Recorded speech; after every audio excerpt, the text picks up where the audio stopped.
તુલસીદાસજી મહારાજ એમને બાલકાંડના આરંભમાં સોરઠા લખ્યા છે, જેમાં પહેલો સોરઠો, બીજો સોરઠો આપણે જોયો, 1 થી 4 સોરઠા જોયા, જેમાં ગણેશજીની વંદના, મહાદેવજીની વંદના, લક્ષ્મી નારાયણ ભગવાનની વંદના અને રામાયણનો આરંભ ગુરુ વંદનાથી શરૂ થાય છે. જે વંદના સિવાય વ્યક્તિ આગળ વધી શકે નહીં, જેના આશીર્વાદ સિવાય આગળ વધી શકાય નહીં, એવી ગુરુ વંદના કરી છે. રામાયણની પહેલી ચોપાઈ ગુરુ વંદનાથી શરૂ થાય છે. બંદવ ગુરુપદ કંજ કૃપા સિંધુ નર રૂપ હરી મહામોહતમ પુંજ જાસુ વચન રવિ કર્ણિકર.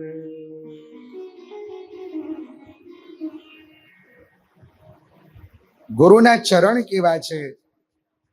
તો ગુરુના ચરણને કમળની ઉપમા આપી છે. ગુરુના ચરણ કમળ સમાન છે. ગુરુ એક કૃપા સિંધુ છે. હું ઘણી વાર વ્યાસપીઠથી કહું કે જે ક્યારે કોઈનું ન કરે ગુરુ, એનું નામ ગુરુ. શિષ્યના કલ્યાણની જેને ઝંખના હોય, તો ગુરુના ચરણ કમળ જેવા છે, કૃપા સિંધુ છે, અને નરના રૂપમાં નારાયણ છે, શિષ્યને માટે ભગવાન છે.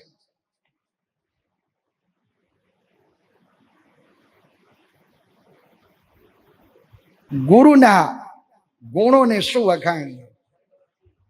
ગુરુના ગુણ શું વખાણું? ગોવિંદ કહે ગુરુનો ગુણ શું વખાણું રે. ઓ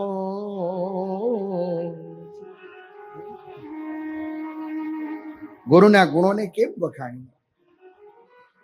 પણ ગુરુ કોને કહેવાય? ગુરુનો પહેલો ગુણ, તમે કોઈ પણ વર્ણ ના હો, તમે ગમે તેવા હો, તમે ગમે તે હો, તમે જેવા હો, જે તમને સ્વીકારે એનું નામ ગુરુ. જે તમને ધારણ કરે, જે તમારો સ્વીકાર કરે, એનું નામ ગુરુ. ગુરુનો પહેલો ગુણ. પછી ગુરુનો બીજો ગુણ, જે તમારી ઉન્નતિનું કારણ બને એ ગુરુ, જે તમારી પ્રગતિનું કારણ બને. ઘણીવાર કોઈ વ્યક્તિ કહે ને કે ભાઈ હું આધ્યાત્મિક ક્ષેત્રે આગળ વધ્યો તો મને આ ગુરુ મળ્યા, ભાઈ આ ગુરુ મળ્યા. તો જે તમારી પ્રગતિનું કારણ બને, જે તમને આધ્યાત્મિક માર્ગે લઈ જાય, એ ગુરુ છે. પછી ગમે તે વેશે હોય, ગમે તે સ્વરૂપે, એ ગુરુ છે. પછી ગુરુની ત્રીજી ભૂમિકા, જે તમારી ઇન્દ્રિયોને ભગવાનના માર્ગે વાળે, જે ઇન્દ્રિયોનું ચારણ કરે, એ ગુરુ. પછી ગુરુના ચોથા ગુણ, જે તમારા સમસ્ત વિકારોનું મારણ કરે, એનું નામ ગુરુ. અને ગુરુની પાંચમી ભૂમિકા, જે તમને ભવસાગરથી તારે, એનું નામ ગુરુ. આટલા લક્ષણો ગુરુના છે. પણ ગુરુ એ છે કે જેનું આચરણ દિવ્ય છે, અને જેનું આચરણ દિવ્ય છે એની દ્રષ્ટિ દિવ્ય છે.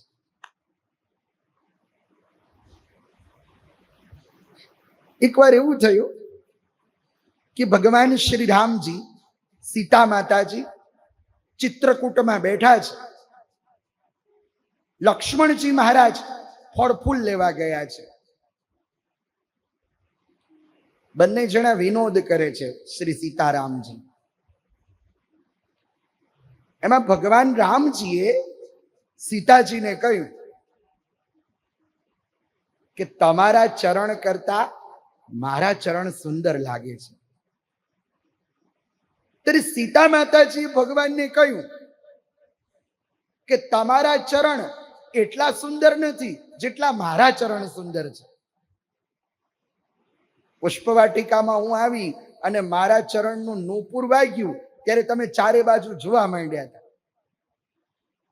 એટલે ચરણ મારા સુંદર છે. ભગવાન રામજી કહે છે નહીં, મારા ચરણ સુંદર છે. પછી ભગવાને કહ્યું કે આપણે લક્ષ્મણજીને પૂછીએ. આપણા ચરણોની સેવા નિત્ય લક્ષ્મણ કરે છે એટલે નિર્ણય એ સારો આપી શકશે. લક્ષ્મણજી આવ્યા, ફળ ફૂલ આપ્યા. ભગવાને કીધું, લક્ષ્મણ, આજે અમારે બહુ સુંદર એક ચર્ચા ચાલી. હું એમ કહું છું કે મારા ચરણ સુંદર છે, સીતા એમ કે છે કે મારા ચરણ સુંદર છે. અમારા બેમાંથી ચરણ કોના સુંદર છે? ત્યારે લક્ષ્મણજીએ સીતાજીની સામે જોયું, પહેલા રામજીની સામે જોયું ને પછી સીતાજીની સામે જોયું. રામજીની સામે જોઈ અને સીતા માતાજીને કહ્યું કે આ ચરણથી આ ચરણ સુંદર લાગે છે.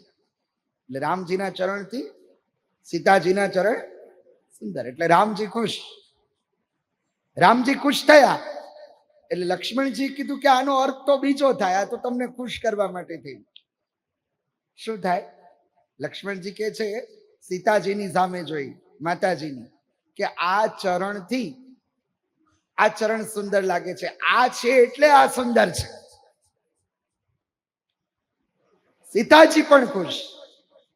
બંને જ્યારે ખુશ થઈ ગયા ત્યારે લક્ષ્મણજી મહારાજે કહ્યું કે આનો અર્થ ત્રીજો થાય, આ તો તમને ખુશ કરવા માટે થઈને કહ્યું. શું? પ્રભુ, આ જગતમાં આચરણથી જ આચરણ સુંદર લાગે છે. જેનું આચરણ દિવ્ય હોય, જેની દ્રષ્ટિ દિવ્ય હોય. અને એટલે જ શિષ્યના મોહરૂપી અંધકારનો નાશ ગુરુ કરે છે.